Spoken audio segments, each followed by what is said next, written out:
Seorang pria datang ke sebuah perusahaan untuk ikut wawancara. Tapi saat itu, pena miliknya rusak. Dia pun mencoba meminjam kepada orang-orang yang juga akan ikut wawancara di perusahaan itu. Namun pria ini sama sekali tidak mau meminjamkan pena miliknya. Untuk apa saya harus meminjamkan pena untuk Anda? Itu sama saja saya menolong saingan saya, ucapnya. Pria ini pun mencoba meminjam kepada wanita di sebelahnya. Lebih baik Anda pulang saja. Percuma saja Anda bersaing dengan kami, ucap sang wanita dengan begitu percaya dirinya. Pria ini pun kemudian bercerita, kalau dia juga sangat butuh pekerjaan ini untuk menghidupi keluarganya. Wanita ini pun malah mengejek sang pria dengan pura-pura seperti akan meminjamkan penanya, tapi justru dia jatuhkan ke tempat sampah. Sungguh sangat keterlaluan sekali wanita ini. Pria ini pun terus berusaha sabar dengan perlakuan kedua orang tersebut. Kakak, pakailah penaku ini, ucap sang gadis yang juga akan ikut wawancara di kantor tersebut. Sang pria pun menjadi heran karena ternyata masih ada orang baik yang mau menolongnya. Padahal gadis itu tahu sendiri bahwa yang ditolong adalah saingannya dalam mencari pekerjaan. Melihat gadis itu meminjamkan Vena untuknya, kedua orang sombong itu pun memakinya.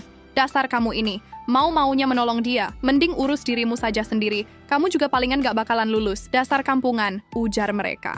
Dan setelah pria ini pergi, tak lama kemudian asisten bos perusahaan pun keluar memberitahu mereka kalau bos meminta mereka untuk masuk ke ruangan. Kedua orang sombong itu pun segera masuk. Tapi gadis ini masih memikirkan pria yang meminjam penanya tadi. Tunggu Pak, masih ada pria yang sedang pergi, jadi lebih baik kita menunggu dia, ucapnya. Tapi asisten menyuruhnya agar segera masuk karena bos akan segera memulai interview.